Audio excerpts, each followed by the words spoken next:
La carta del apóstol Pablo a los Romanos, capítulo 1.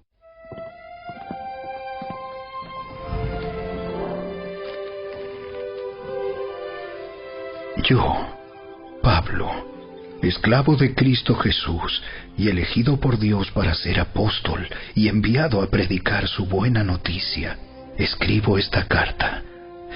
Dios prometió esa buena noticia hace tiempo, por medio de sus profetas en las Sagradas Escrituras.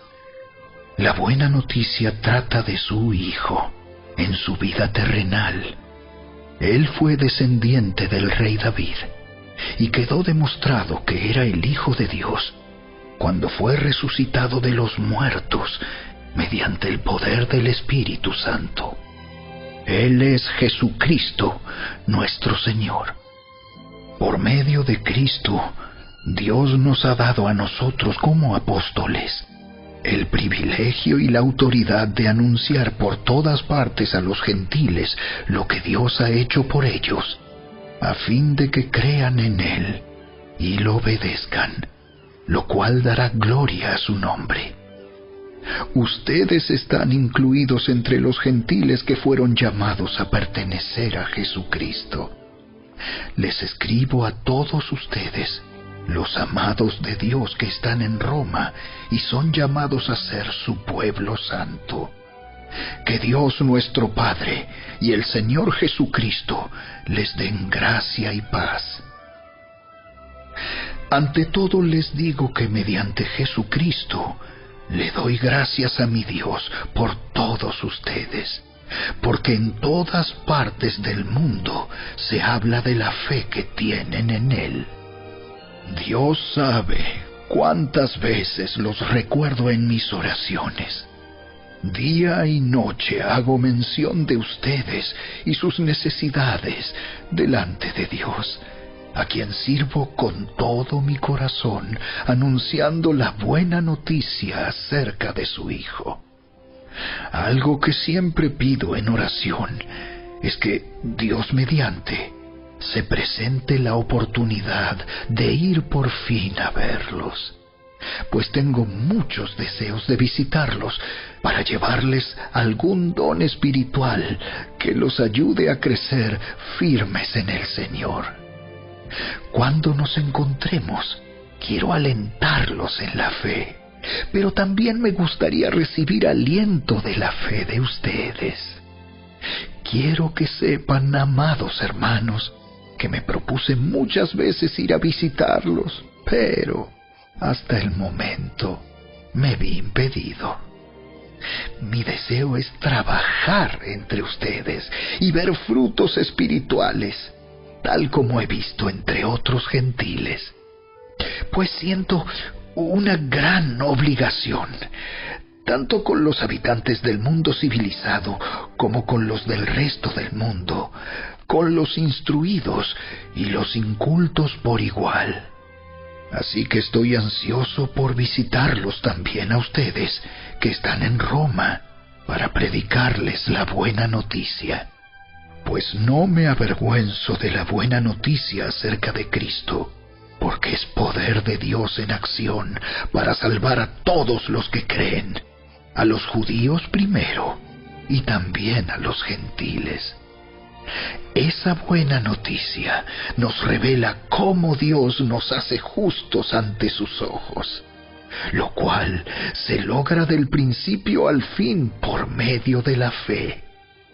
Como dicen las Escrituras, es por medio de la fe que el justo tiene vida. Pero Dios muestra su ira desde el cielo contra todos los que son pecadores y perversos, que detienen la verdad con su perversión. Ellos conocen la verdad acerca de Dios, porque Él se la ha hecho evidente, pues desde la creación del mundo, todos han visto los cielos y la tierra, por medio de todo lo que Dios hizo. Ellos pueden ver a simple vista las cualidades invisibles de Dios, su poder eterno y su naturaleza divina. así que no tienen ninguna excusa para no conocer a Dios. Es cierto, ellos conocieron a Dios, pero no quisieron adorarlo como Dios, ni darle gracias. En cambio, comenzaron a inventar ideas necias sobre Dios. Como resultado, la mente les quedó en oscuridad y confusión.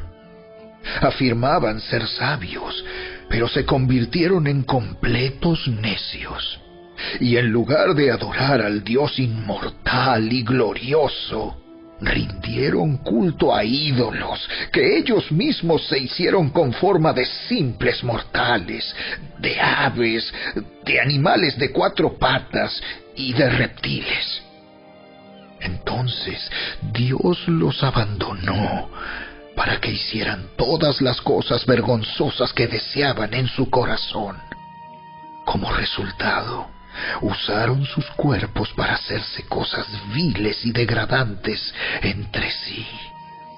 Cambiaron la verdad acerca de Dios por una mentira, y así rindieron culto y sirvieron a las cosas que Dios creó, pero no al Creador mismo, quien es digno de eterna alabanza. Amén.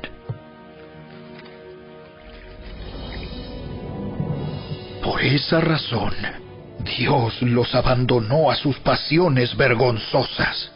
Aún las mujeres se rebelaron contra la forma natural de tener relaciones sexuales y, en cambio, dieron rienda suelta al sexo unas con otras. Los hombres, por su parte, en lugar de tener relaciones sexuales normales con la mujer, ardieron en pasiones unos con otros. Los hombres hicieron cosas vergonzosas con otros hombres, y como consecuencia de ese pecado, sufrieron dentro de sí el castigo que merecían. Por pensar que era una tontería reconocer a Dios, Él los abandonó a sus tontos razonamientos y dejó que hicieran cosas que jamás deberían hacerse. Se llenaron de toda clase de perversiones, pecados, avaricia, odio, envidia, homicidios, peleas, engaños, conductas maliciosas y chismes. Son traidores, insolentes, arrogantes, fanfarrones y gente que odia a Dios. Inventan nuevas formas de pecar y desobedecen a sus padres. No quieren entrar en razón. No cumplen lo que prometen. Son crueles y no tienen compasión. Saben bien que la justicia de Dios exige que los que hacen esas cosas merecen morir. Pero ellos igual las hacen. Peor aún, incitan a otros a que también las hagan.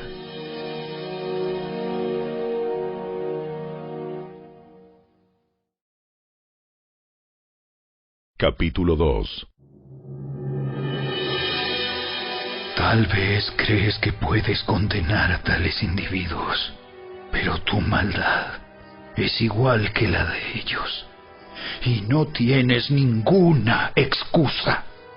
Cuando dices que son perversos y merecen ser castigados, te condenas a ti mismo, porque tú, que juzgas a otros, también practicas las mismas cosas. Y sabemos que Dios, en su justicia, castigará a todos los que hacen tales cosas. Y tú, que juzgas a otros por hacer esas cosas, ¿cómo crees que podrás evitar el juicio de Dios cuando tú haces lo mismo? ¿No te das cuenta de lo bondadoso, tolerante y paciente que es Dios contigo? ¿Acaso eso no significa nada para ti? ¿No ves que la bondad de Dios ¿Es para guiarte a que te arrepientas y abandones tu pecado? Pero eres terco y te niegas a arrepentirte y a abandonar tu pecado. Por eso vas acumulando un castigo terrible para ti mismo, pues se acerca el día de la ira, en el cual se manifestará el justo juicio de Dios. Él juzgará a cada uno según lo que haya hecho.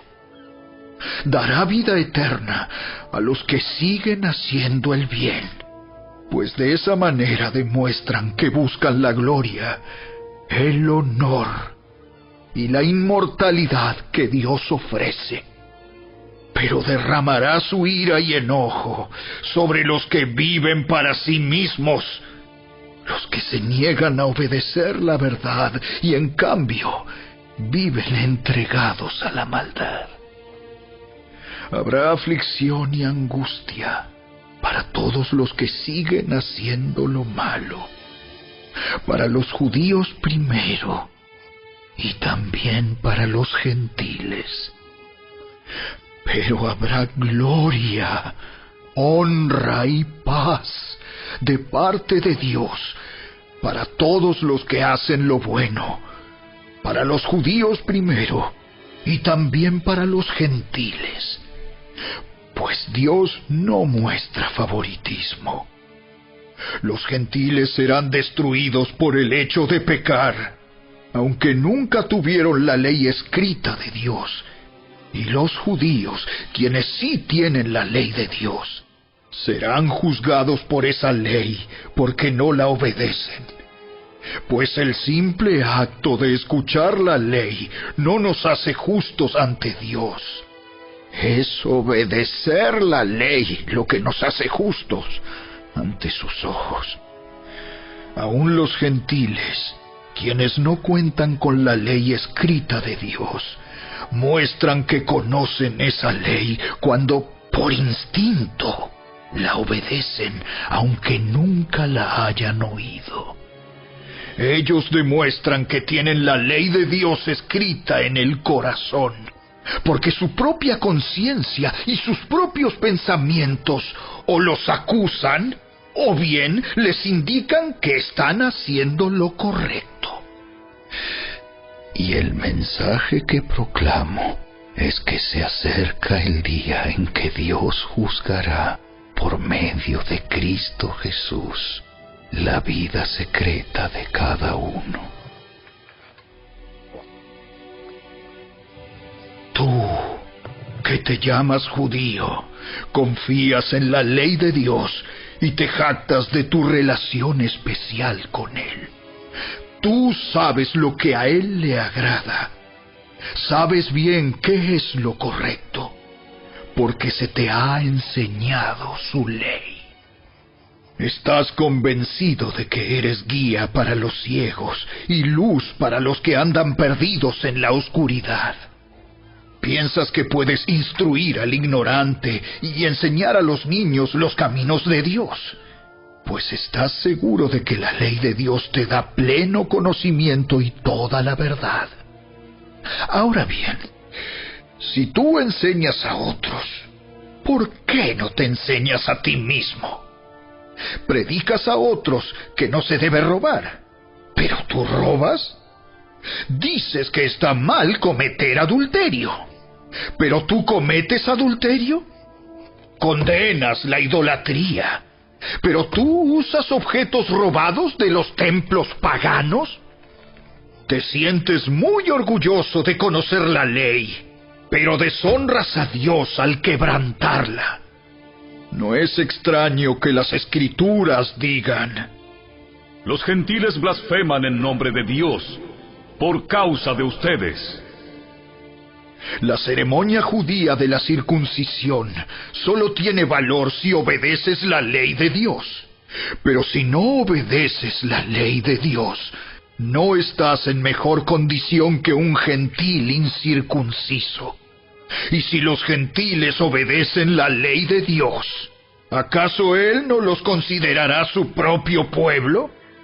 De hecho, Los gentiles incircuncisos que cumplen la ley de Dios los condenarán a ustedes, judíos, que están circuncidados y tienen la ley de Dios, pero no la obedecen.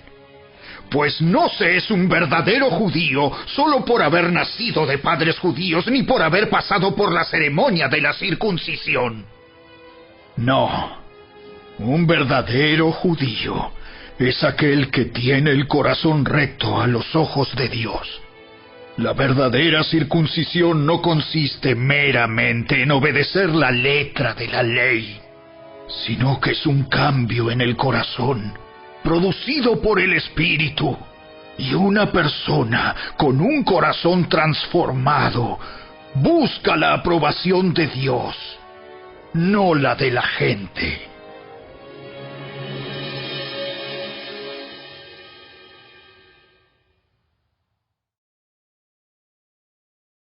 Capítulo 3. Entonces, ¿cuál es la ventaja de ser judío? ¿Tiene algún valor la ceremonia de la circuncisión? Claro que sí. Tiene muchos beneficios. En primer lugar, a los judíos se les confió toda la revelación de Dios. Es cierto, algunos de ellos fueron infieles. ¿Pero acaso eso significa que, porque ellos fueron infieles, Dios también será infiel? Por supuesto que no. Aun cuando todos los demás sean mentirosos, Dios es veraz, como dicen las Escrituras acerca de Él. Quedará demostrado que tienes razón en lo que dices, y ganarás tu caso en los tribunales. Sin embargo, algunos podrían decir, nuestro pecado cumple un buen propósito, porque muestra a otros lo justo que es Dios. ¿No es injusto entonces que Dios nos castigue? Este no es más que un punto de vista humano. ¡De ninguna manera! Si Dios no fuera completamente justo, ¿cómo tendría autoridad para juzgar al mundo? Sin embargo, alguien podría seguir argumentando, ¿por qué Dios me juzga como pecador si mi mentira realza su veracidad y le da más gloria a Él? Algunos incluso nos difaman asegurando que nosotros decimos, cuanto más pecamos, mejor. Los que dicen tales cosas merecen ser condenados. Ahora bien, ¿llegamos a la conclusión de que los judíos somos mejores que los demás? ¡Para nada! Tal como acabamos de demostrar, todos, sean judíos o gentiles, están bajo el poder del pecado. Como dicen las Escrituras, no hay ni un solo justo, ni siquiera uno. Nadie es realmente sabio. Nadie busca a Dios. Todos se desviaron.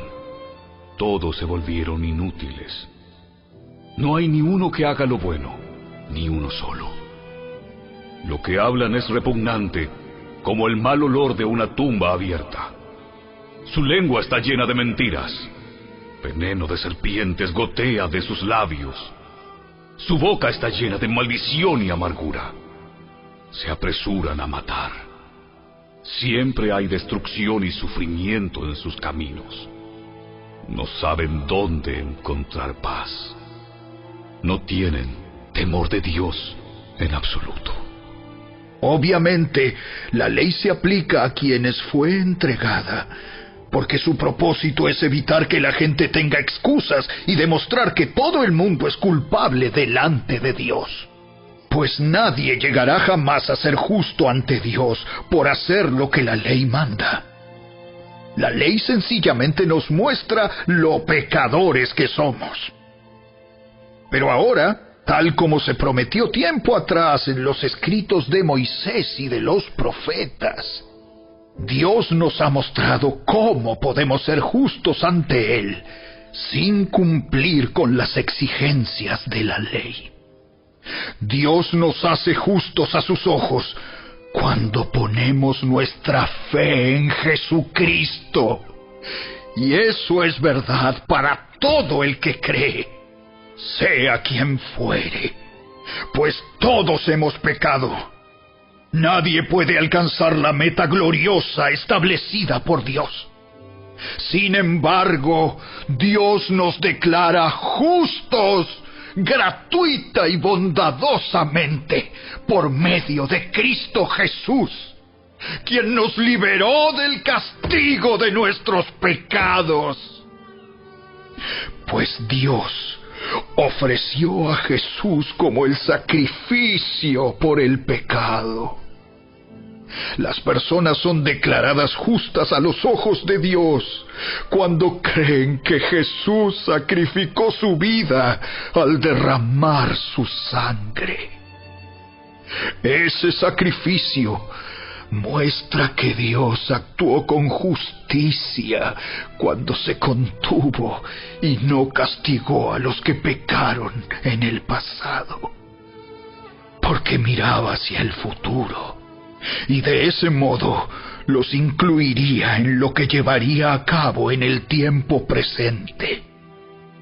Dios hizo todo eso para demostrar su justicia, porque Él mismo es justo e imparcial, y declara a los pecadores justos a sus ojos cuando ellos creen en Jesús. ¿Podemos entonces jactarnos de haber hecho algo para que Dios nos acepte? No, porque nuestra libertad de culpa y cargo no se basa en la obediencia a la ley. Está basada en la fe. Así que somos declarados justos a los ojos de Dios por medio de la fe y no por obedecer la ley. Después de todo, ¿acaso Dios es solo el Dios de los judíos? ¿No es también el Dios de los gentiles? Claro que sí.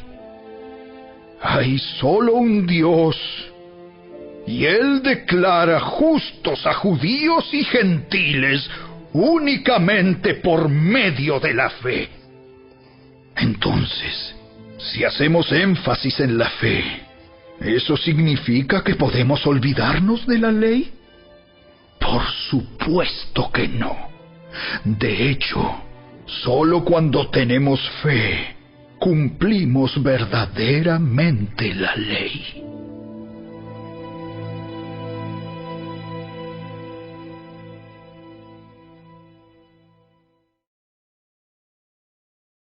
Capítulo 4.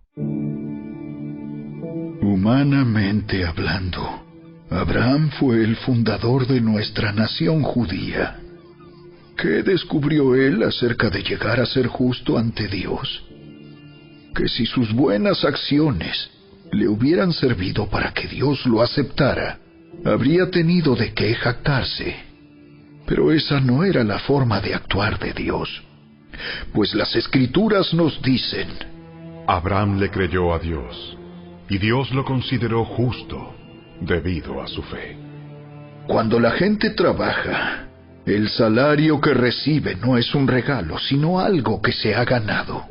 Pero la gente no es considerada justa por sus acciones, sino por su fe en Dios, quien perdona a los pecadores.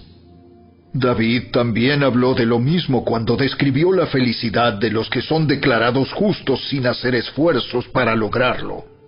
¡Oh, qué alegría para aquellos a quienes se les perdona la desobediencia, a quienes se les cubren los pecados!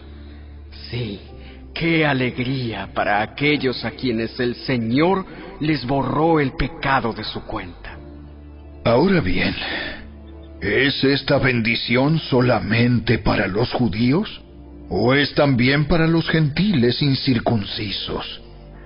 Como venimos diciendo, Dios consideró a Abraham justo debido a su fe. Pero ¿cómo sucedió esto?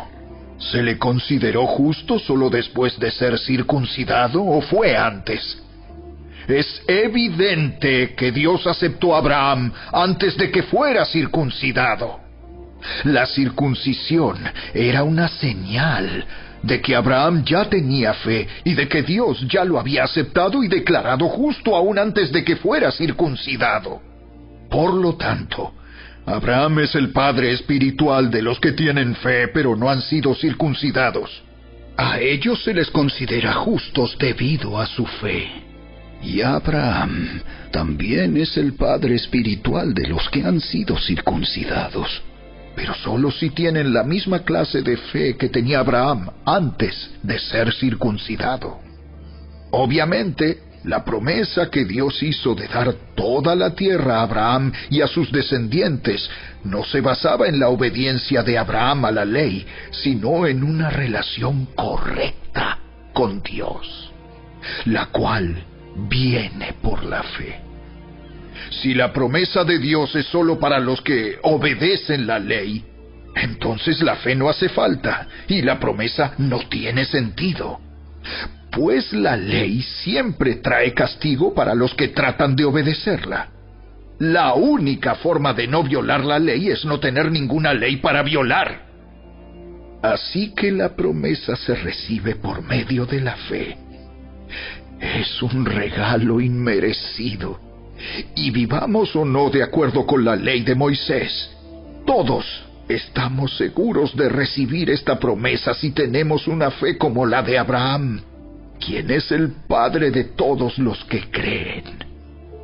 A eso se refieren las Escrituras cuando citan lo que Dios le dijo: Te hice padre de muchas naciones. Eso sucedió porque Abraham creyó en el Dios que da vida a los muertos y crea cosas nuevas de la nada.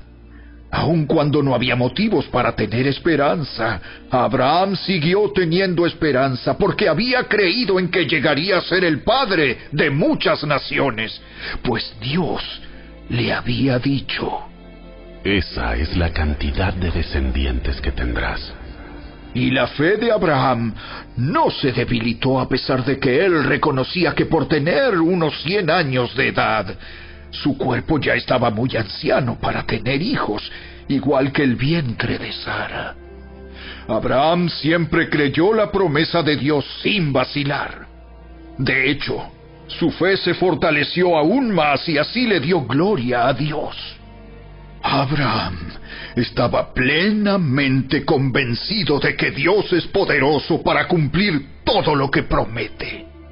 Y debido a su fe, Dios lo consideró justo.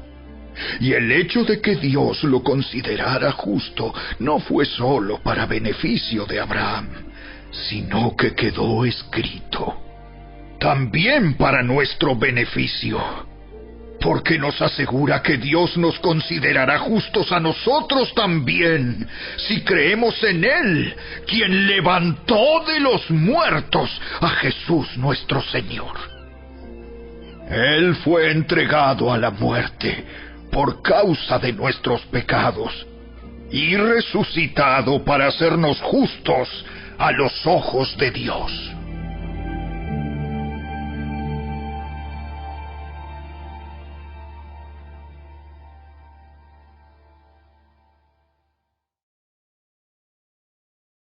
Capítulo 5.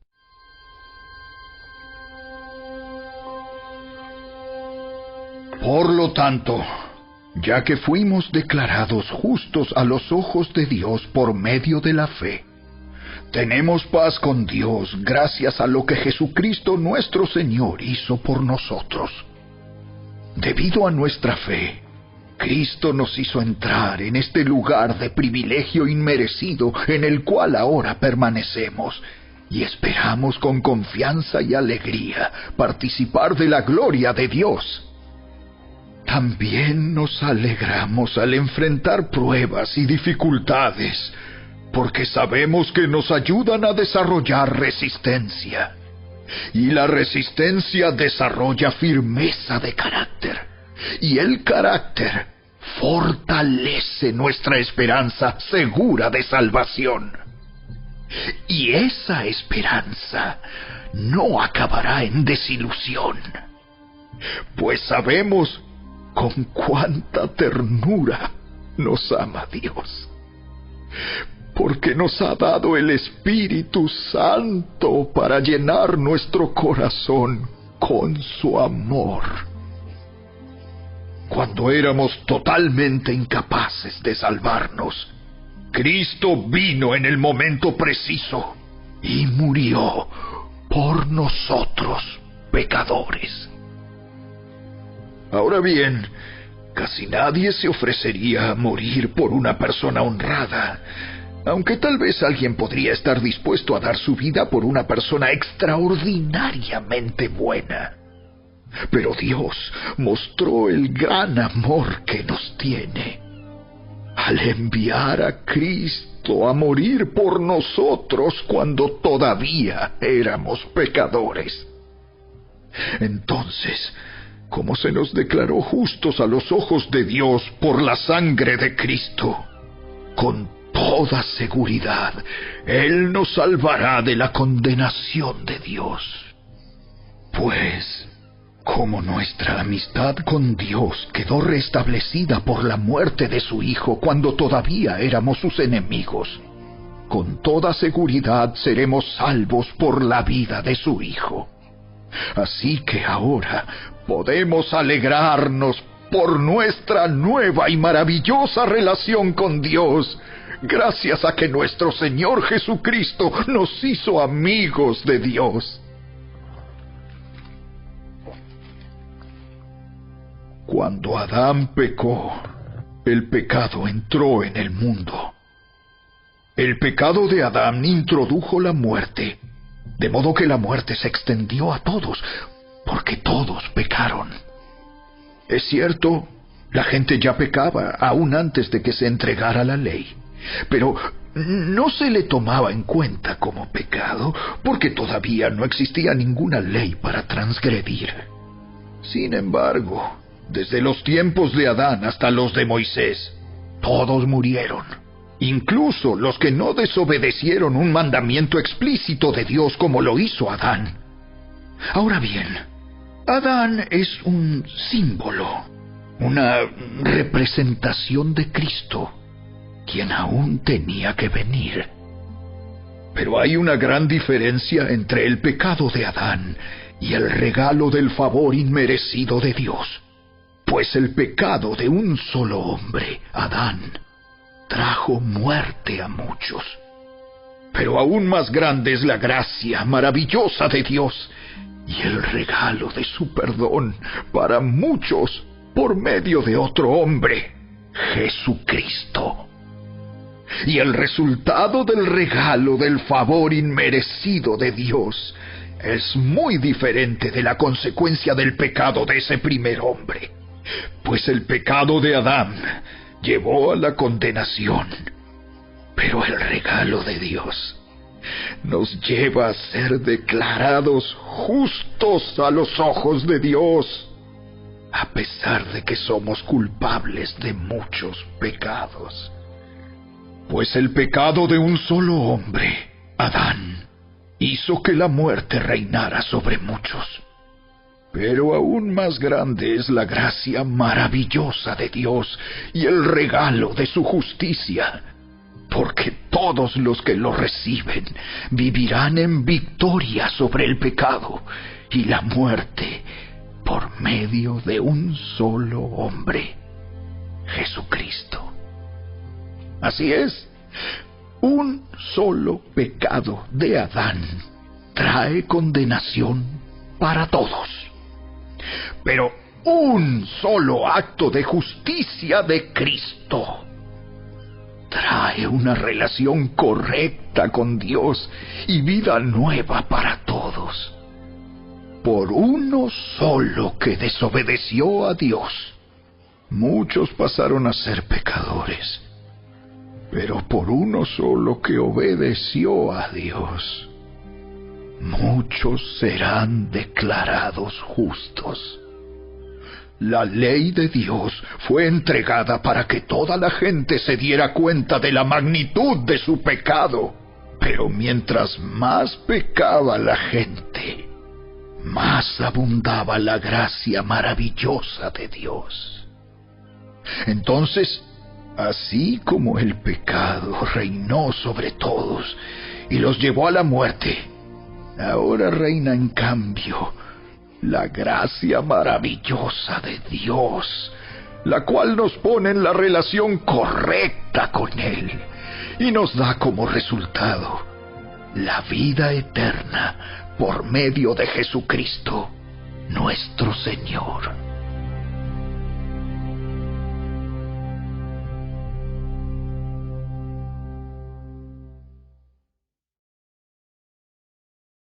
Capítulo 6.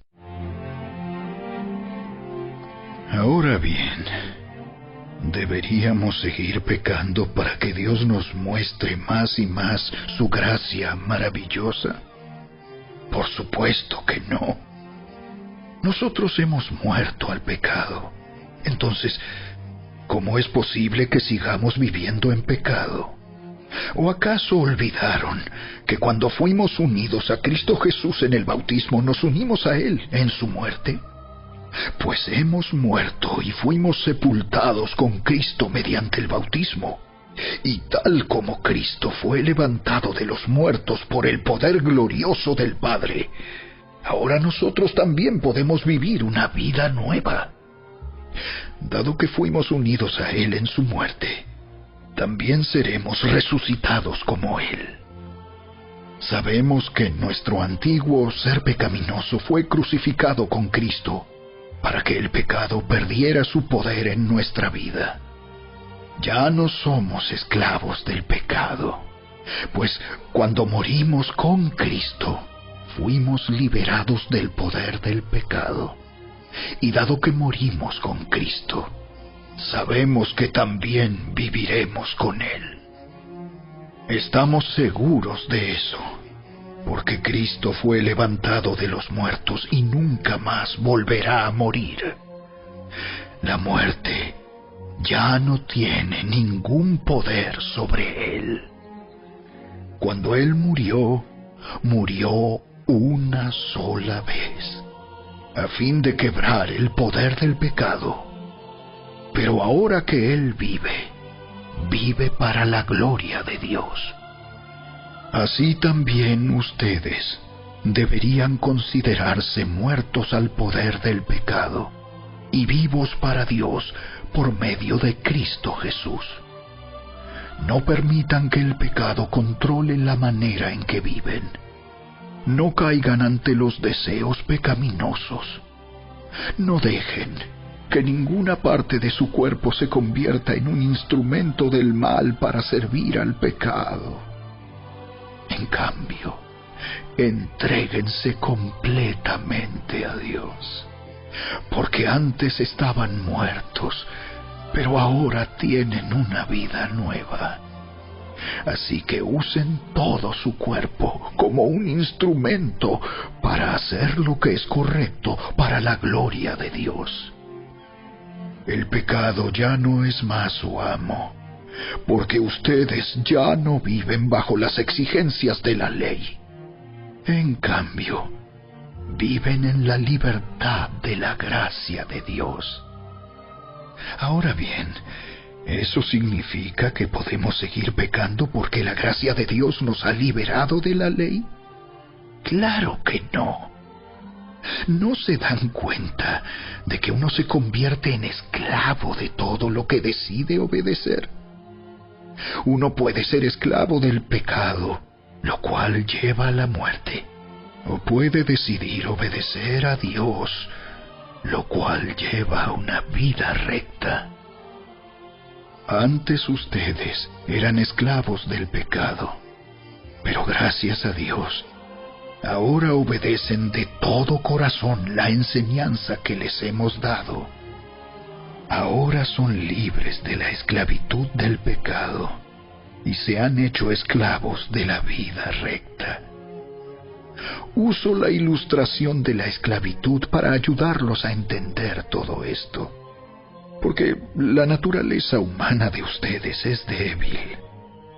En el pasado se dejaron esclavizar por la impureza y el desenfreno, lo cual los hundió aún más en el pecado.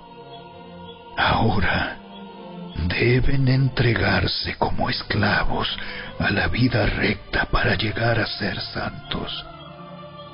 Cuando eran esclavos del pecado, estaban libres de la obligación de hacer lo correcto. ¿Y cuál fue la consecuencia? Que ahora están avergonzados de las cosas que solían hacer, cosas que terminan en la condenación eterna. Pero ahora quedaron libres del poder del pecado y se han hecho esclavos de Dios. Ahora hacen las cosas que llevan a la santidad y que dan como resultado la vida eterna. Pues la paga que deja el pecado es la muerte, pero el regalo que Dios da es la vida eterna por medio de Cristo Jesús, nuestro Señor.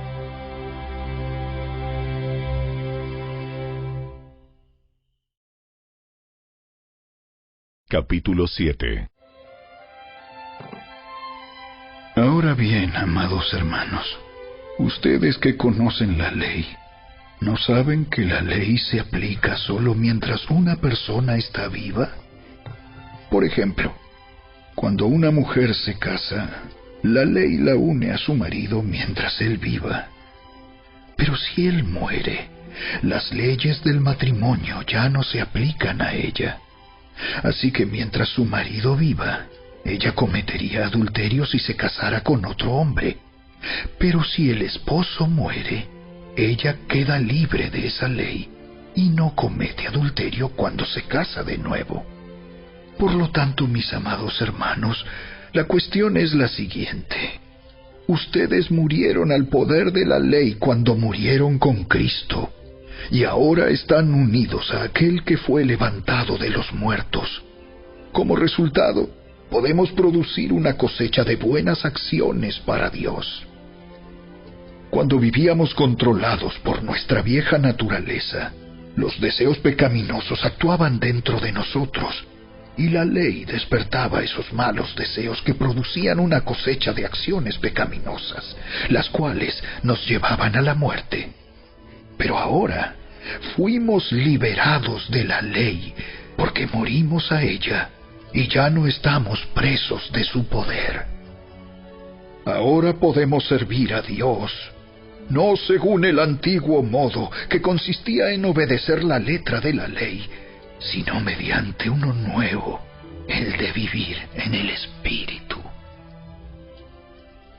Ahora bien, ¿acaso sugiero que la ley de Dios es pecaminosa? De ninguna manera. De hecho, fue la ley la que me mostró mi pecado.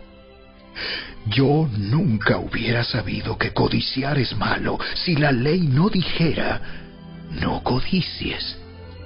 Pero el pecado usó ese mandamiento para despertar toda clase de deseos codiciosos dentro de mí.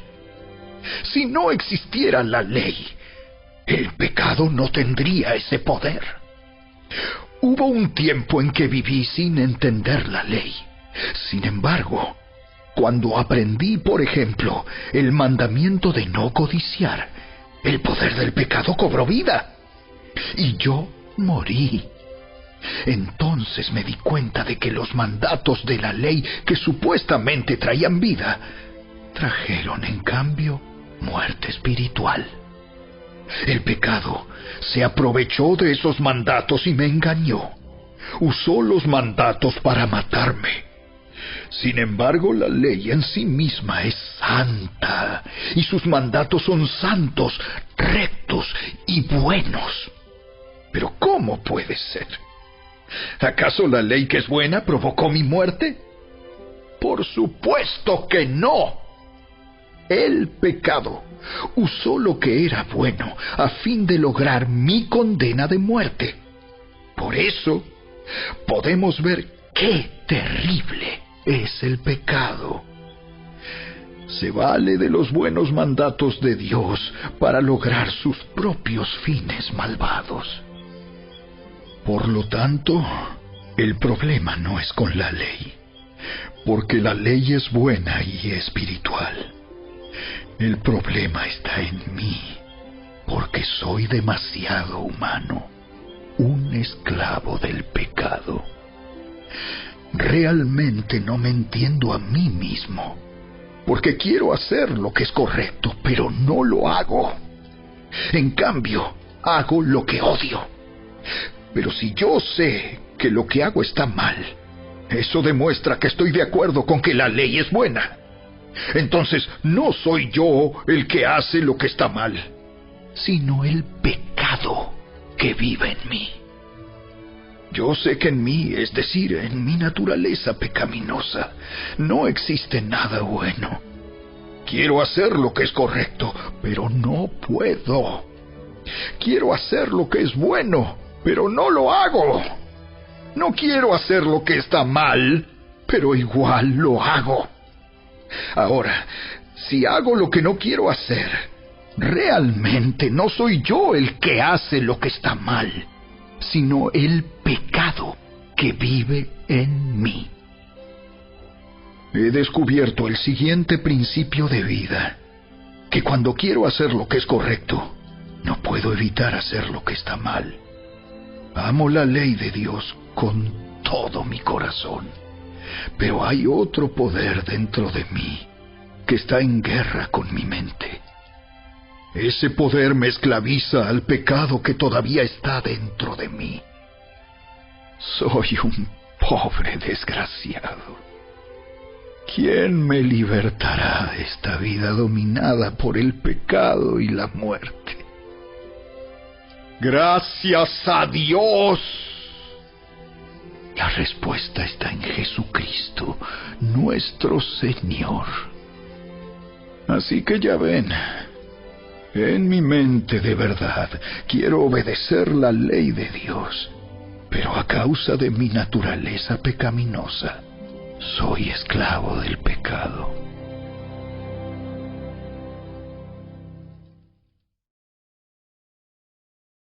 Capítulo 8.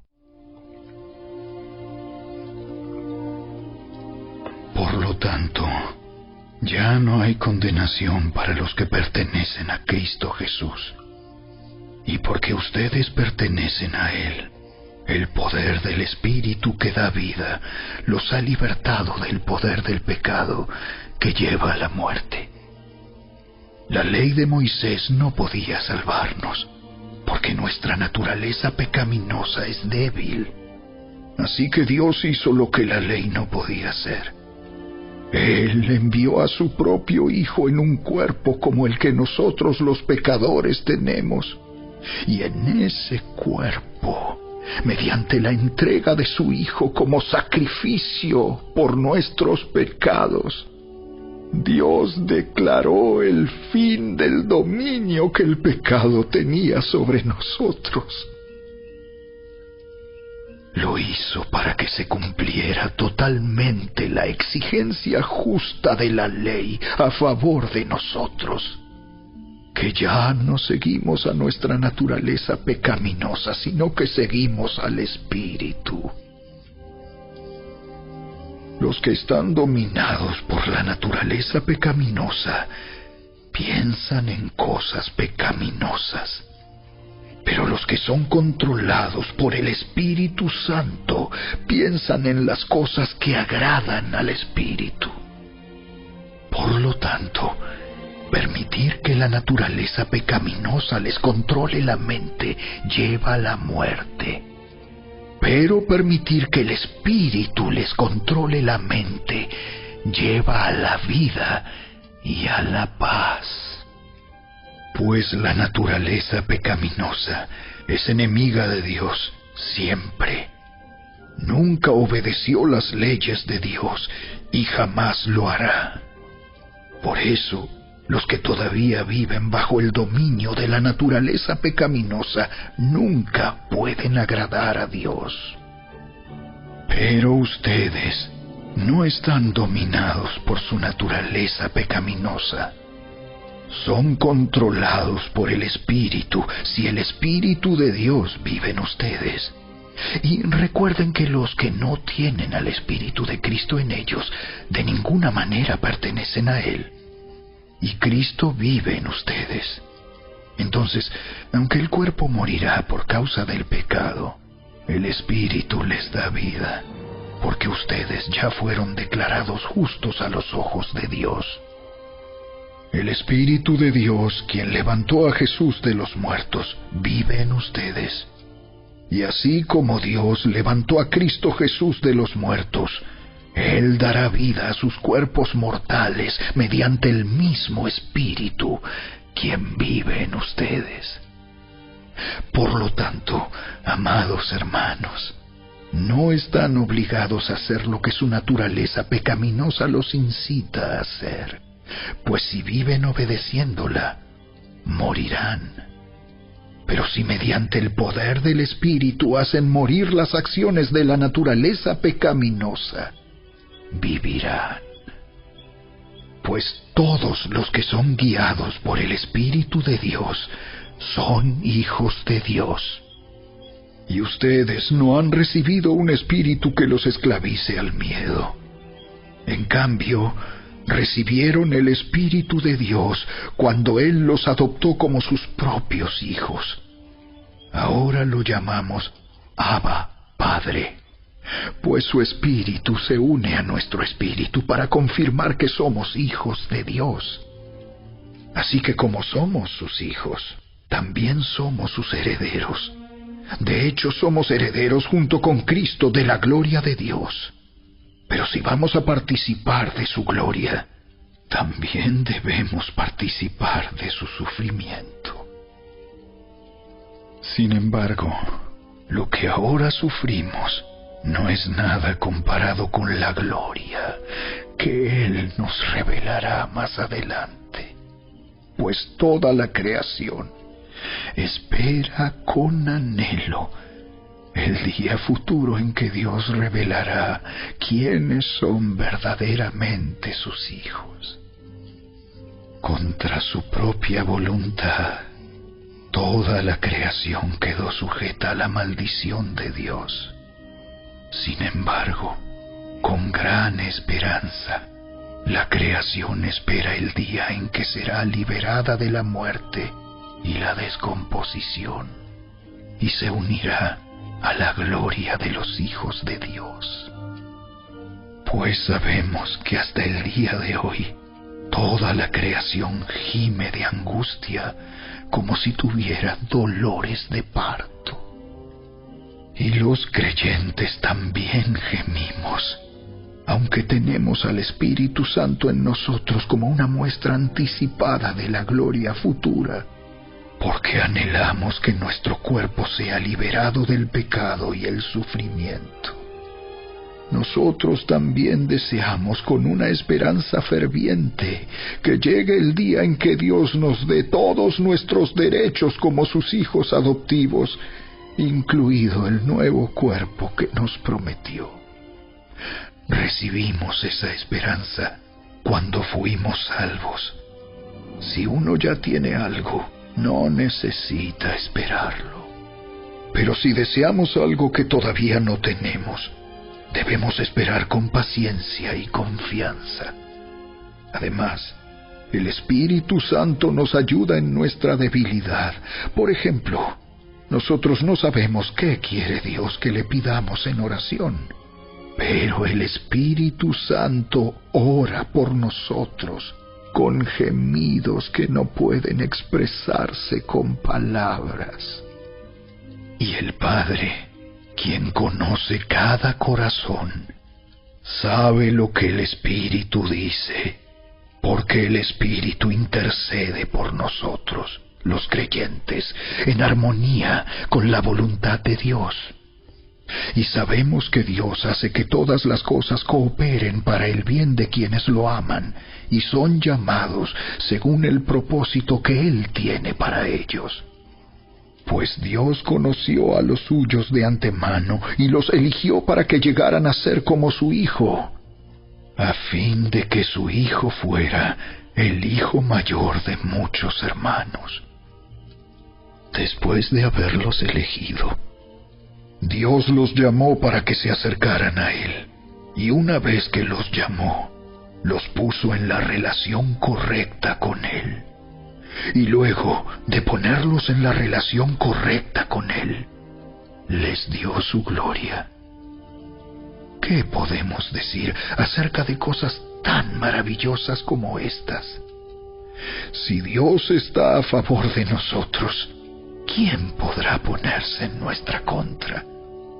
Si Dios no se guardó ni a su propio Hijo, sino que lo entregó por todos nosotros, ¿no nos dará también todo lo demás? ¿Quién se atreve a acusarnos a nosotros, a quienes Dios ha elegido para sí? Nadie, porque Dios mismo nos puso en la relación correcta con Él. Entonces, ¿quién nos condenará? Nadie, porque Cristo Jesús murió por nosotros y resucitó por nosotros, y está sentado en el lugar de honor a la derecha de Dios e intercede por nosotros. ¿Acaso hay algo que pueda separarnos del amor de Cristo? ¿Será que Él ya no nos ama si tenemos problemas o aflicciones, si somos perseguidos o pasamos hambre, o estamos en la miseria o en peligro o bajo amenaza de muerte? Como dicen las Escrituras, por tu causa nos matan cada día, nos tratan como a ovejas en el matadero. Claro que no. A pesar de todas estas cosas, nuestra victoria es absoluta por medio de Cristo, quien nos amó. Y estoy convencido de que nada podrá jamás separarnos del amor de Dios. Ni la muerte, ni la vida, ni ángeles, ni demonios, ni nuestros temores de hoy, ni nuestras preocupaciones de mañana, ni siquiera los poderes del infierno pueden separarnos del amor de Dios. Ningún poder en las alturas ni en las profundidades, de hecho, nada en toda la creación podrá jamás separarnos del amor de Dios, que está revelado en Cristo Jesús, nuestro Señor.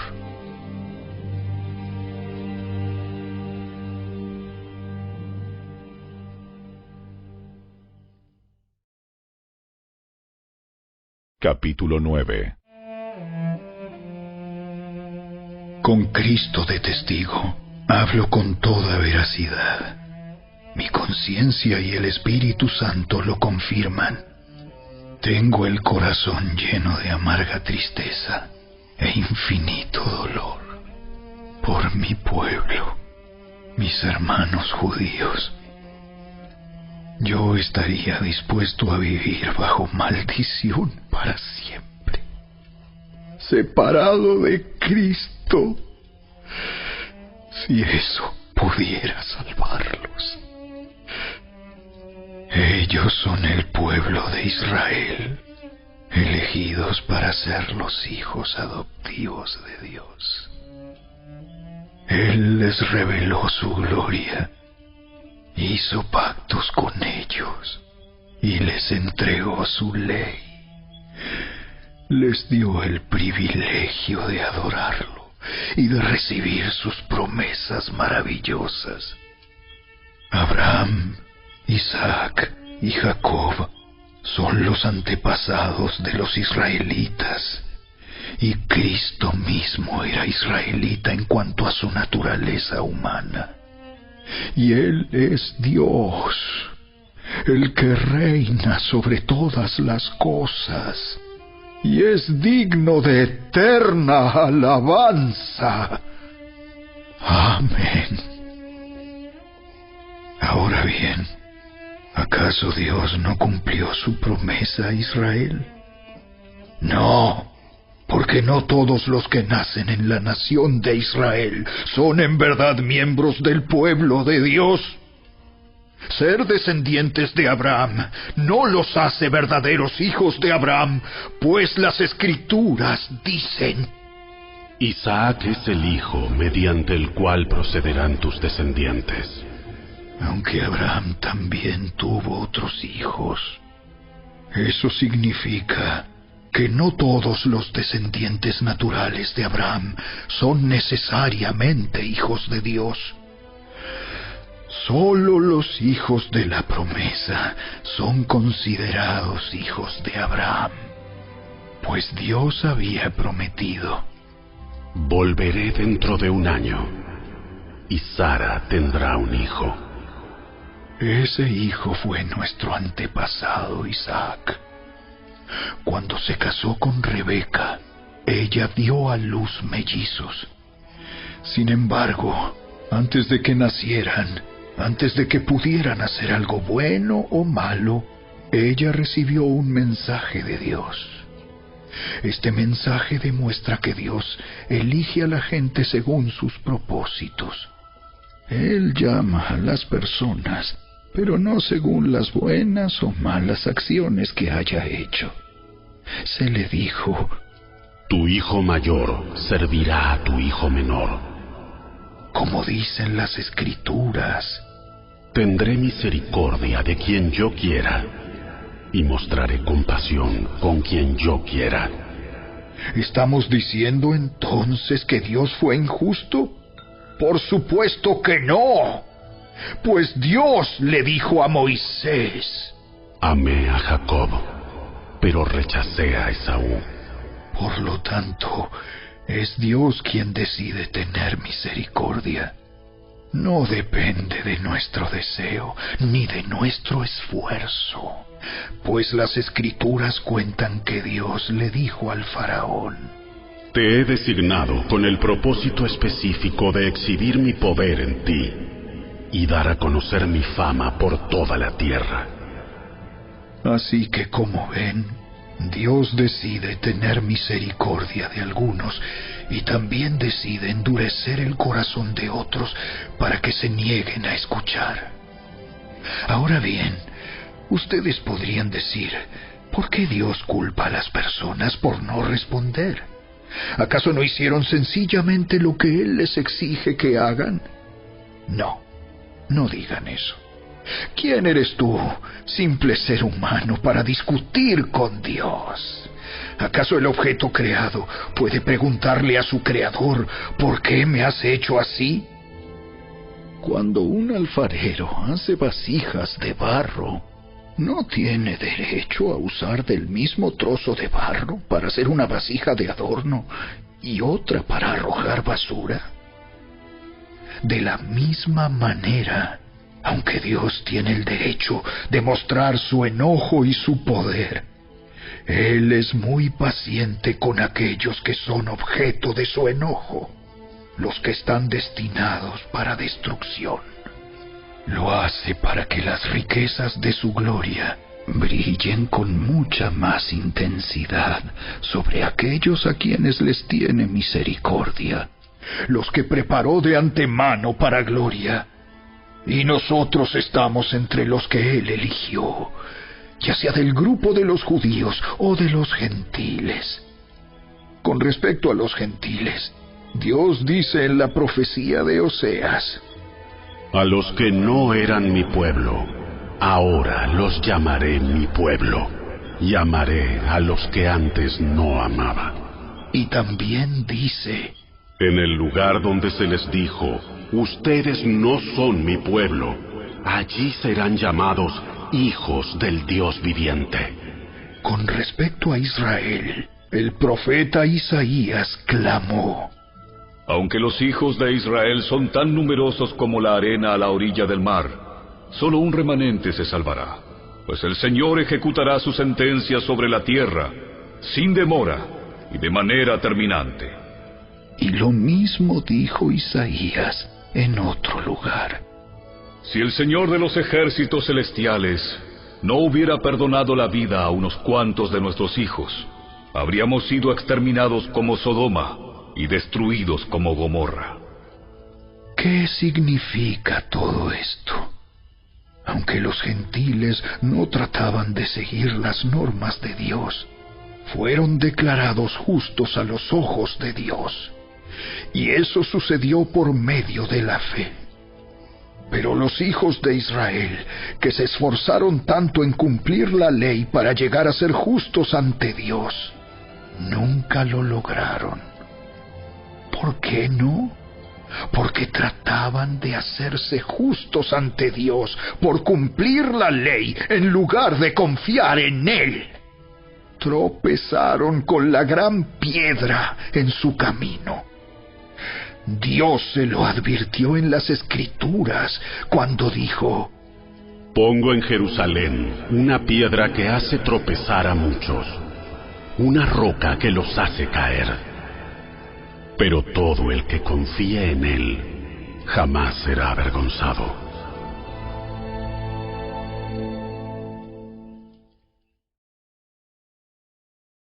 Capítulo 10. Amados hermanos, el profundo deseo de mi corazón y mi oración a Dios es que los israelitas lleguen a ser salvos. Yo sé que ellos tienen un gran entusiasmo por Dios, pero es un fervor mal encausado, pues no entienden la forma en que Dios hace justas a las personas ante Él. Se niegan a aceptar el modo de Dios y en cambio se aferran a su propio modo de hacerse justos ante Él tratando de cumplir la ley. Sin embargo, Cristo ya cumplió el propósito por el cual se entregó la ley. Como resultado, a todos los que creen en Él se les declara justos a los ojos de Dios. Pues Moisés escribe que la ley exige obediencia a todos sus mandatos para que una persona llegue a ser justa ante Dios. Pero el modo de la fe para hacernos justos ante Dios dice: no digas en tu corazón: ¿quién subirá al cielo para hacer bajar a Cristo a la tierra? Ni tampoco digas: ¿quién descenderá al lugar de los muertos para volver a Cristo de nuevo a la vida? En realidad, dice, el mensaje está muy al alcance de la mano. Está en tus labios y en tu corazón. Y ese mensaje es el mismo mensaje que nosotros predicamos acerca de la fe. Si declaras abiertamente que Jesús es el Señor y crees en tu corazón que Dios lo levantó de los muertos, serás salvo. Pues es por creer en tu corazón que eres declarado justo a los ojos de Dios. Y es por declarar abiertamente tu fe que eres salvo. Como nos dicen las Escrituras, todo el que confíe en Él jamás será avergonzado. No hay diferencia entre los judíos y los gentiles en ese sentido. Ambos tienen al mismo Señor, quien da con generosidad a todos los que lo invocan. Pues todo el que invoque el nombre del Señor será salvo. Pero ¿cómo pueden ellos invocarlo para que los salve si no creen en Él? ¿Y cómo pueden creer en Él si nunca han oído de Él? ¿Y cómo pueden oír de Él a menos que alguien se lo diga?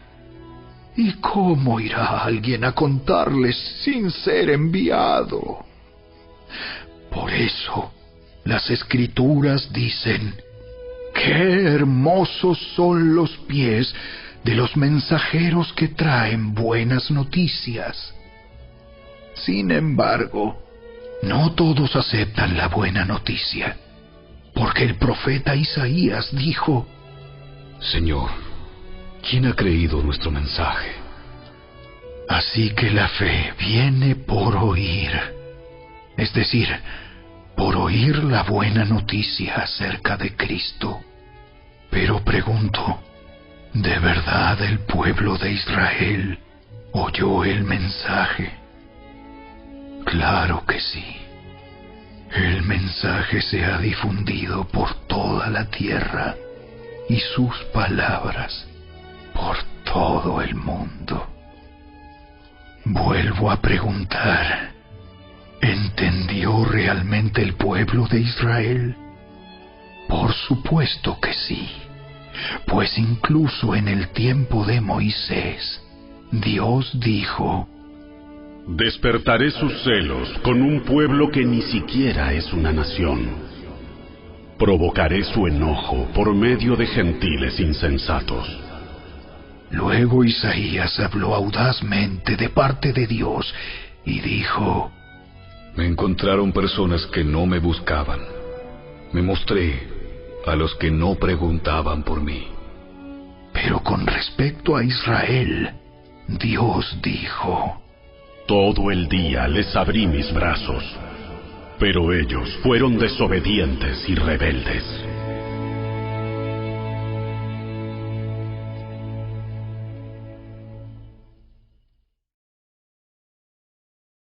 Capítulo 11. Entonces pregunto, ¿acaso Dios ha rechazado a su propio pueblo, la nación de Israel? Por supuesto que no. Yo mismo soy israelita, descendiente de Abraham y miembro de la tribu de Benjamín. No, Dios no ha rechazado a su propio pueblo, al cual eligió desde el principio. ¿Se dan cuenta de lo que dicen las Escrituras sobre el tema? El profeta Elías se quejó del pueblo de Israel ante Dios y dijo: Señor, han matado a tus profetas y derribaron tus altares. Yo soy el único que queda con vida, y ahora me buscan para matarme a mí también. ¿Y recuerdan la respuesta de Dios? Él dijo: no, tengo a 7,000 más que nunca se han inclinado ante Baal. Lo mismo sucede hoy, porque unos cuantos del pueblo de Israel han permanecido fieles por la gracia de Dios, es decir, por su bondad inmerecida al elegirlos. Y como es mediante la bondad de Dios, entonces no es por medio de buenas acciones. Pues en ese caso, la gracia de Dios no sería lo que realmente es: gratuita e inmerecida. Así que la situación es la siguiente. La mayoría del pueblo de Israel no ha encontrado el favor de Dios que tanto busca. Unos cuantos sí lo han encontrado, los que Dios ha elegido, pero el corazón de los demás fue endurecido. Como dicen las Escrituras, Dios los hizo caer en un sueño profundo. Hasta el día de hoy les ha cerrado los ojos para que no vean y les ha tapado los oídos para que no oigan. También David dijo: que su mesa de abundancia se convierta en una trampa, en un engaño que los lleve a pensar que todo está bien, que sus bendiciones los hagan tropezar y que reciban su merecido, que sus ojos queden ciegos para que no puedan ver y que la espalda se les encorve para siempre. ¿Acaso el pueblo de Dios tropezó y cayó sin posibilidad de recuperarse? De ninguna manera. El pueblo fue desobediente. Por eso Dios puso la salvación al alcance de los gentiles.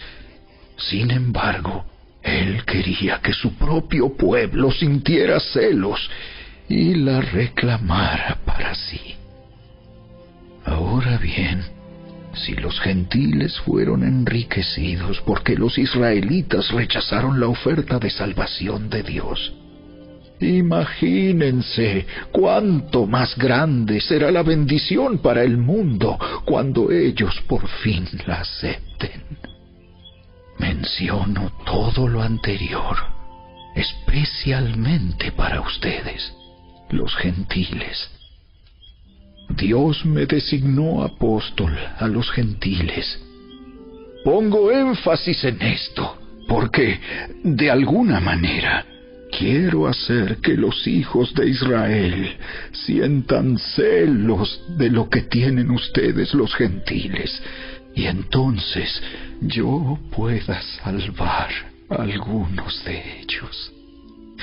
Pues si el rechazo de ellos hizo que Dios ofreciera la salvación al resto del mundo, la aceptación de ellos será algo aún más maravilloso.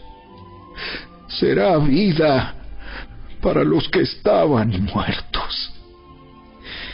Y dado que Abraham y los otros patriarcas fueron santos, sus descendientes también serán santos, del mismo modo que toda la masa de pan es santa, porque la porción que se da como ofrenda es santa.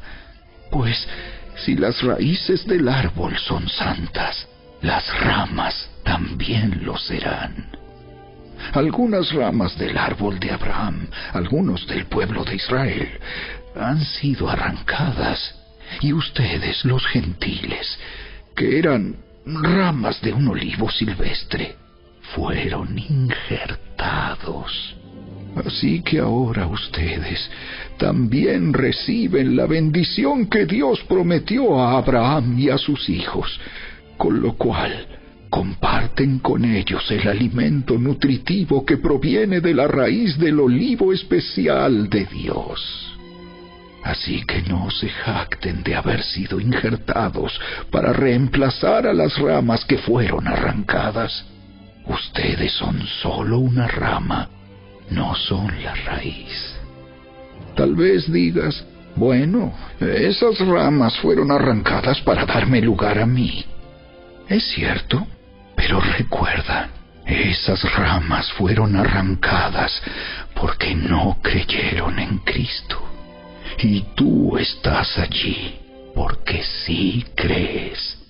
Así que no te consideres tan importante. Más bien, teme lo que podría suceder.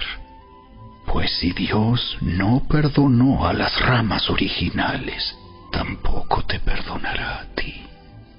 Fíjate en que Dios es bondadoso, pero también es severo. Es severo con los que desobedecen, pero será bondadoso contigo si sigues confiando en su bondad. En cambio, si dejas de confiar, tú también serás arrancado por completo.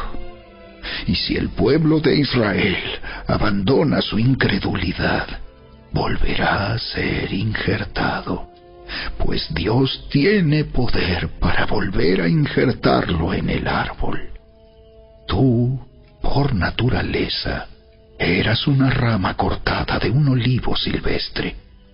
Por lo tanto, si Dios estuvo dispuesto a ir en contra de la naturaleza al injertarte en un árbol cultivado, Él estará mucho más dispuesto a injertar las ramas originales en el árbol al que pertenecen.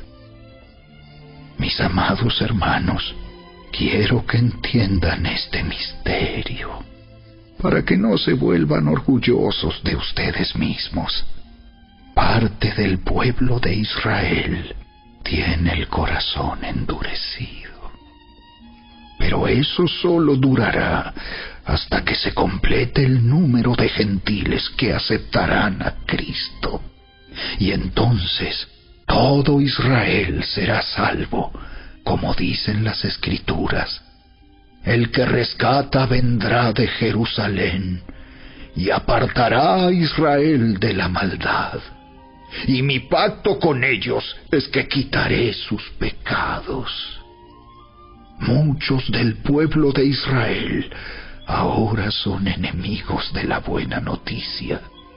Y eso los beneficia a ustedes, los gentiles, porque Él eligió a los antepasados Abraham, Isaac y Jacob, pues los dones de Dios y su llamado son irrevocables. Ustedes, los gentiles, antes eran rebeldes contra Dios, pero cuando el pueblo de Israel se rebeló contra Él, Dios tuvo misericordia de ustedes y no de ellos. Ahora ellos son los rebeldes, y a ustedes Dios les mostró su misericordia para que ellos también participen de la misericordia de Dios. Pues Dios encarceló a todos en la desobediencia para poder tener misericordia de todos. ¡Qué grande es la riqueza, la sabiduría y el conocimiento de Dios! Es realmente imposible para nosotros entender sus decisiones y sus caminos. Pues, ¿quién puede conocer los pensamientos del Señor? ¿Quién sabe lo suficiente para aconsejarlo? ¿Y quién le ha entregado tanto para que Él tenga que devolvérselo? Pues todas las cosas provienen de Él y existen por su poder y son para su gloria. A Él sea toda la gloria por siempre. Amén.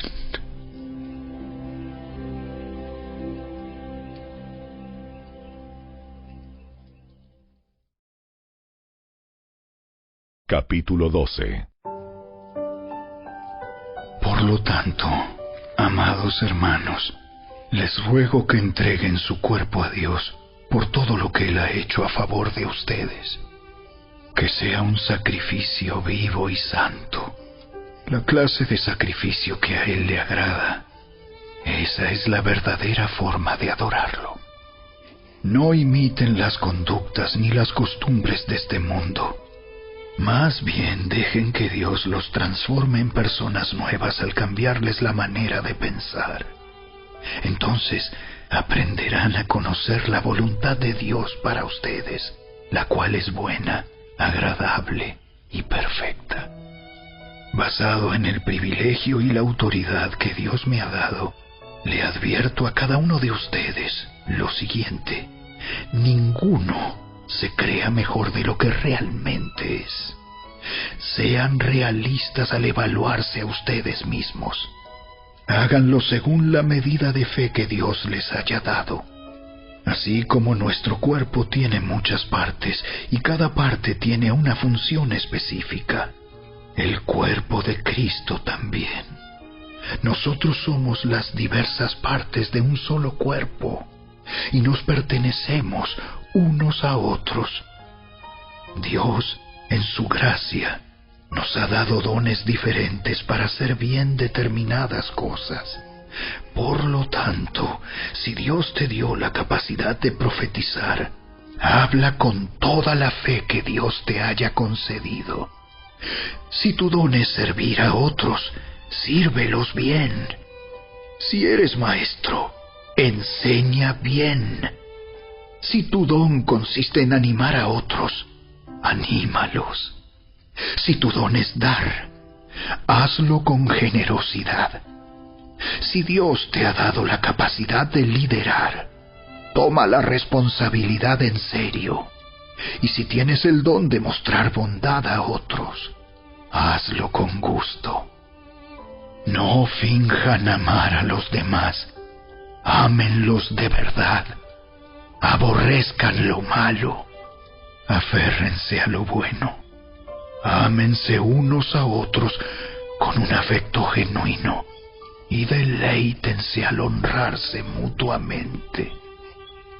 No sean nunca perezosos, más bien trabajen con esmero y sirvan al Señor con entusiasmo. Alégrense por la esperanza segura que tenemos.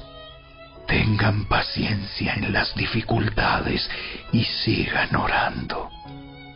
Estén listos para ayudar a los hijos de Dios cuando pasen necesidad.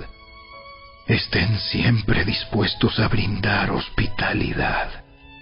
Bendigan a quienes los persiguen. No los maldigan, sino pídanle a Dios en oración que los bendiga. Alégrense con los que están alegres y lloren con los que lloran. Vivan en armonía unos con otros. No sean tan orgullosos como para no disfrutar de la compañía de la gente común. Y no piensen que lo saben todo. Nunca devuelvan a nadie mal por mal. Compórtense de tal manera que todo el mundo vea que ustedes son personas honradas. Hagan todo lo posible por vivir en paz con todos. Queridos amigos, nunca tomen venganza. Dejen que se encargue la justa ira de Dios, pues dicen las Escrituras: Yo tomaré venganza. Yo les pagaré lo que se merecen. En cambio, si tus enemigos tienen hambre, dales de comer. Si tienen sed, dales de beber. Al hacer esto, amontonarás carbones encendidos de vergüenza sobre su cabeza. No dejen que el mal los venza. Más bien, venzan el mal haciendo el bien.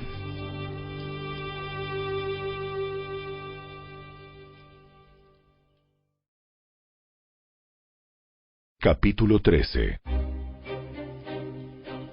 Toda persona debe someterse a las autoridades de gobierno, pues toda autoridad proviene de Dios, y los que ocupan puestos de autoridad están allí colocados por Dios. Por lo tanto, cualquiera que se rebele contra la autoridad, se rebela contra lo que Dios ha instituido, y será castigado. Pues las autoridades no infunden temor a los que hacen lo que está bien, sino en los que hacen lo que está mal. ¿Quieres vivir sin temor a las autoridades? Haz lo correcto, y ellas te honrarán. Las autoridades están al servicio de Dios para tu bien. Pero si estás haciendo algo malo, por supuesto que deberías tener miedo, porque ellas tienen poder para castigarte.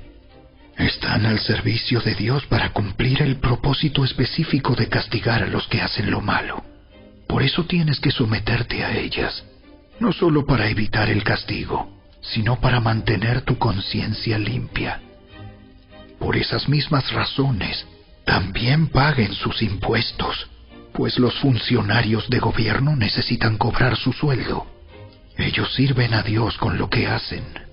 Ustedes den a cada uno lo que le deben. Paguen los impuestos y demás aranceles a quien corresponda, y den respeto y honra a los que están en autoridad. No deban nada a nadie, excepto el deber de amarse unos a otros.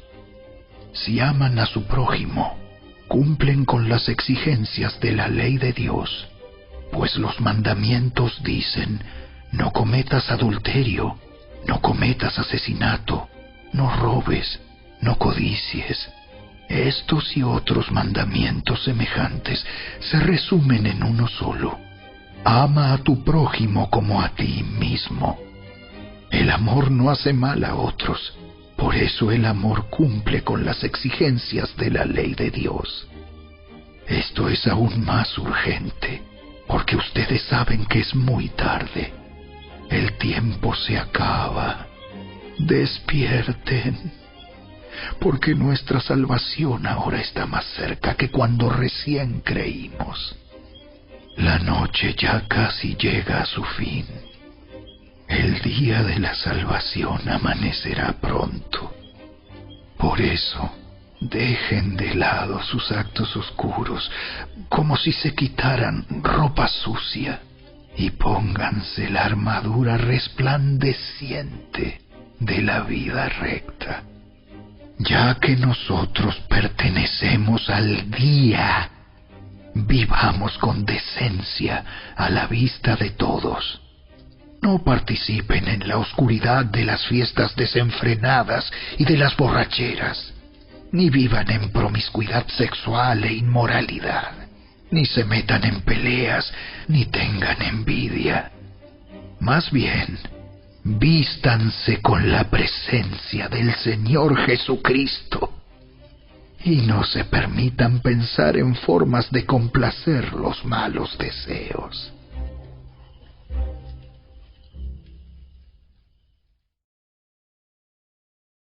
Capítulo 14. Acepten a los creyentes que son débiles en la fe y no discutan acerca de lo que ellos consideran bueno o malo.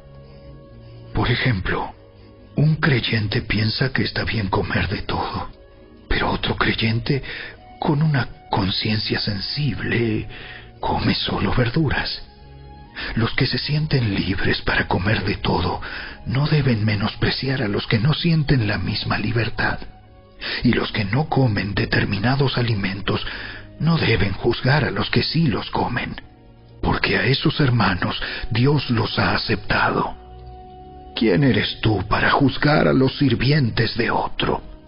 Su amo dirá si quedan en pie o caen, y con la ayuda del Señor quedarán en pie y recibirán la aprobación de Él. Del mismo modo, algunos piensan que un día es más sagrado que otro, mientras que otros creen que todos los días son iguales. Cada uno debería estar plenamente convencido de que el día que elija es aceptable. Los que adoran al Señor un día en particular lo hacen para honrarlo a Él. Los que comen toda clase de alimentos lo hacen para honrar al Señor, ya que le dan gracias a Dios antes de comer. Y los que se niegan a comer ciertos alimentos también quieren agradar al Señor y le dan gracias a Dios. Pues no vivimos para nosotros mismos, ni morimos para nosotros mismos. Si vivimos, es para honrar al Señor. Y si morimos, es para honrar al Señor. Entonces, tanto si vivimos como si morimos, pertenecemos al Señor. Cristo murió y resucitó con este propósito: ser Señor de los vivos y de los muertos. ¿Por qué entonces juzgas a otro creyente? ¿Por qué menosprecias a otro creyente?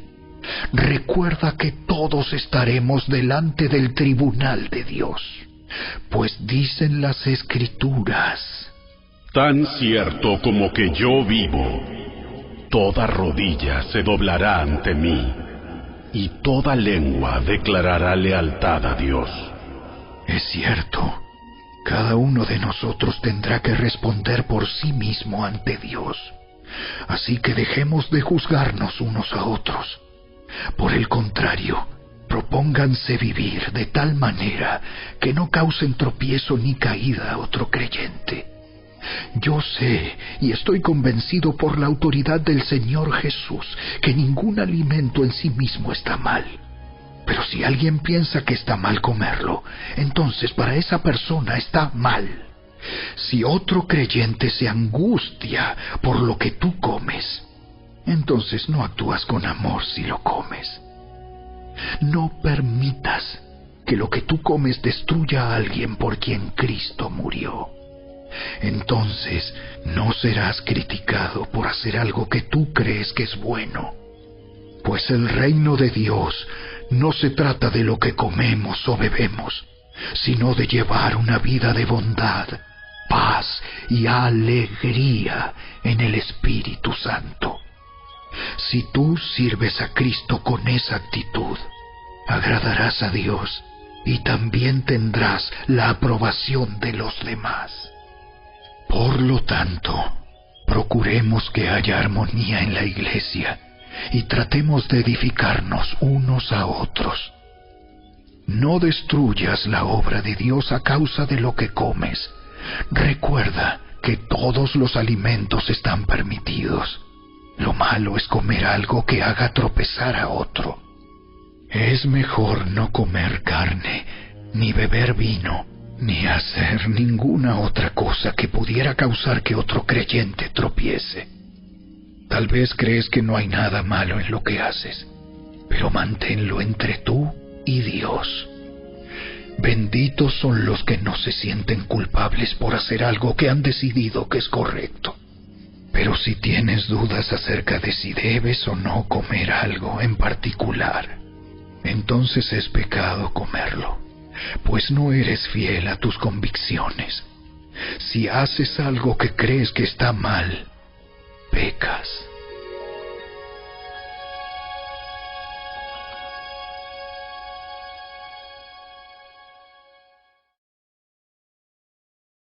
Capítulo 15.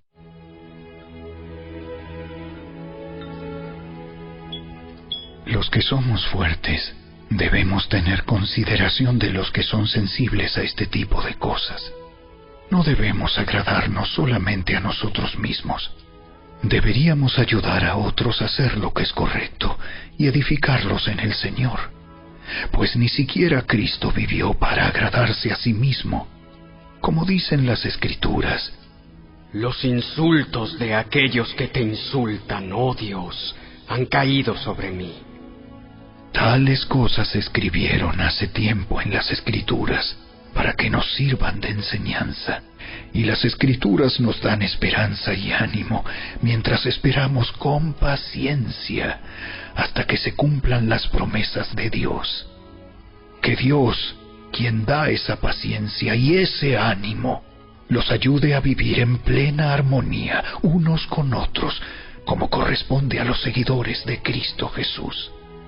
Entonces, todos ustedes podrán unirse en una sola voz para dar alabanza y gloria a Dios, el Padre de nuestro Señor Jesucristo.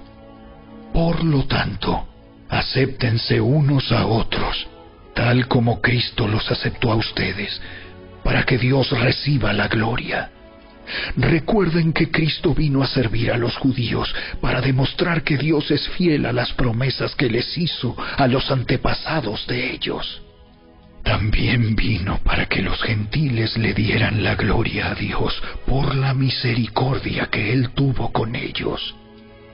A eso se refería el salmista cuando escribió: Por eso te alabaré entre los gentiles, cantaré alabanzas a tu nombre. Y en otro lugar está escrito: Alégrense con su pueblo, oh gentiles. Y además: alaben al Señor todos ustedes los gentiles, todos los pueblos de la tierra, alábenlo. Y en otro lugar, Isaías dijo: el heredero del trono de David vendrá y reinará sobre los gentiles. Ellos pondrán su esperanza en él. Le pido a Dios, fuente de esperanza, que los llene completamente de alegría y paz, porque confían en Él. Entonces rebosarán de una esperanza segura mediante el poder del Espíritu Santo.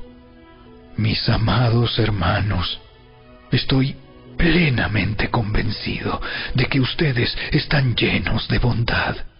Conocen estas cosas tan bien que pueden enseñárselas unos a otros.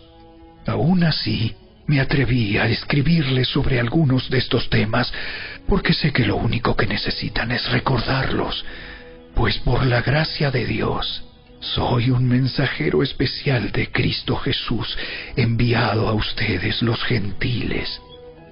Les transmito la buena noticia para presentarlos como una ofrenda aceptable a Dios, hecha santa por el Espíritu Santo. Así que tengo razón de estar entusiasmado por todo lo que Cristo Jesús ha hecho por medio de mí al servir a Dios. Sin embargo, no me atrevo a jactarme de nada, salvo de lo que Cristo ha hecho por medio de mí al llevar a los gentiles a Dios a través de mi mensaje y de la manera en que he trabajado entre ellos. Los gentiles se convencieron por el poder de señales milagrosas y maravillas, y por el poder del Espíritu de Dios.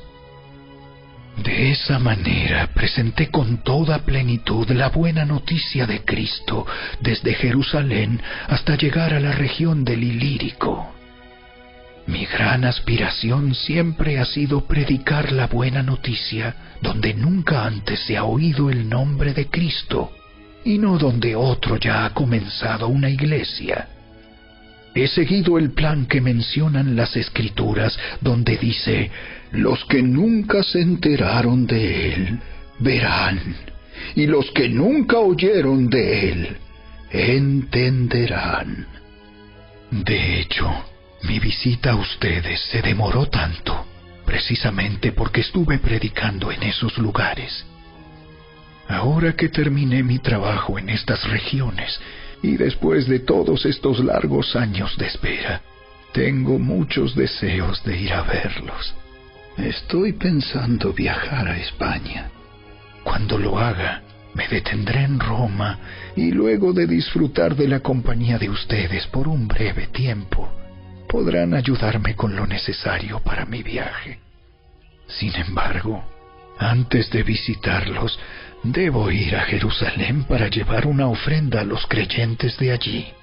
Pues les cuento, los creyentes de Macedonia y Acaya con entusiasmo juntaron una ofrenda para los creyentes de Jerusalén que son pobres. Lo hicieron con gusto, porque se sienten en deuda con ellos. Dado que los gentiles recibieron las bendiciones espirituales de la buena noticia por parte de los creyentes de Jerusalén, sienten que lo menos que pueden hacer por ellos a cambio es ayudarlos económicamente. En cuanto yo entregue ese dinero y termine esa buena acción de los gentiles, iré a visitarlos a ustedes de camino a España. Cuando vaya, estoy seguro de que Cristo bendecirá en abundancia el tiempo que pasemos juntos. Mis amados hermanos, les pido encarecidamente, en el nombre de nuestro Señor Jesucristo, que se unan a mi lucha orando a Dios por mí. Háganlo por el amor que me tienen, ese amor que el Espíritu Santo les ha dado.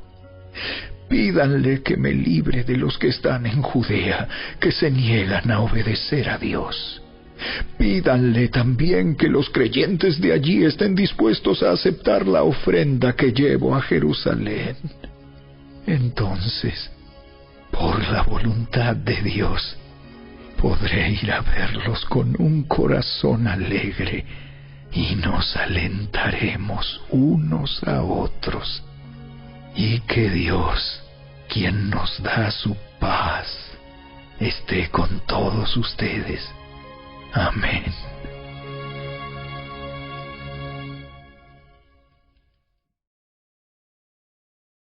Capítulo 16. Les encomiendo a nuestra hermana Febe, quien es diaconisa de la iglesia en Cencrea. Recíbanla en el Señor como digna de honra en el pueblo de Dios. Ayúdenla en todo lo que necesite, porque ella ha sido de ayuda para muchos, especialmente para mí. Den mis saludos a Priscila y Aquila, mis colaboradores en el ministerio de Cristo Jesús. De hecho, ellos una vez arriesgaron la vida por mí. Yo les estoy agradecido, igual que todas las iglesias de los gentiles. Den también mis saludos a la iglesia que se reúne en el hogar de ellos. Saluden a mi querido amigo Epeneto. Él fue el primero de toda la provincia de Asia que se convirtió en seguidor de Cristo. Denle mis saludos a María, quien ha trabajado tanto por ustedes. Saluden a Andrónico y a Junias, judíos como yo, quienes estuvieron en la cárcel conmigo. Ellos son muy respetados entre los apóstoles y se hicieron seguidores de Cristo antes que yo. Saluden a Amplias, mi querido amigo en el Señor. Saludos también a Urbano, nuestro colaborador en Cristo, y a mi querido amigo Estaquis. Saluden a Apeles, un buen hombre aprobado por Cristo, y den mis saludos a los creyentes de la familia de Aristóbulo. Saluden a Herodión, judío como yo. Saluden a los de la familia de Narciso, que son del Señor. Den mis saludos a Trifena y Trifosa, obreras del Señor, y a la amada Pérsida, quien ha trabajado tanto para el Señor. Saluden a Rufo, a quien el Señor eligió para hacer lo suyo, y también a su querida madre, quien ha sido como una madre para mí. Den mis saludos a Asíncrito, Flegonte, Hermas, Patrobas, Hermes y a los hermanos que se reúnen con ellos. Saluden también a Filólogo, Julia, Nereo y su hermana, y a Olimpas y a todos los creyentes que se reúnen con ellos. Salúdense unos a otros con un beso santo. Todas las iglesias de Cristo les envían saludos. Y ahora, mis amados hermanos, les pido algo más. Tengan cuidado con los que causan divisiones y trastornan la fe de los creyentes al enseñar cosas que van en contra de lo que a ustedes se les enseñaron. Manténganse lejos de ellos. Tales personas no sirven a Cristo nuestro Señor. Sirven a sus propios intereses. Con palabras suaves y halagos engañan a la gente inocente. Pero todos saben que ustedes son obedientes al Señor. Eso me llena de alegría. Quiero que sean sabios para hacer lo que está bien y sigan siendo inocentes en cuanto a toda clase de mal. El Dios de paz pronto aplastará a Satanás bajo los pies de ustedes. Que la gracia de nuestro Señor Jesús sea con ustedes. Timoteo, mi compañero de trabajo, les manda saludos, igual que Lucio, Jasón y Sosípater, judíos como yo. Yo, Tercio, quien escribo esta carta de parte de Pablo, también les envío mis saludos como uno de los seguidores del Señor. Los saluda Gayo, él es quien me hospeda, y también recibe en su casa a toda la iglesia. Les envía saludos Erasto, el tesorero de la ciudad, y también el hermano Cuarto. Que toda la gloria sea para Dios, quien puede fortalecerlos tal como expresa la buena noticia. En ese mensaje acerca de Jesucristo se ha revelado su plan para ustedes, los gentiles. Un plan que estuvo guardado en secreto desde el principio del tiempo. Pero ahora, tal como lo predijeron los profetas y el Dios eterno lo ha ordenado, ese mensaje se da a conocer a todos los gentiles en todas partes, para que ellos también puedan creer y obedecerlo a Él. Toda la gloria sea para el único sabio Dios eternamente, por medio de Jesucristo. Amén.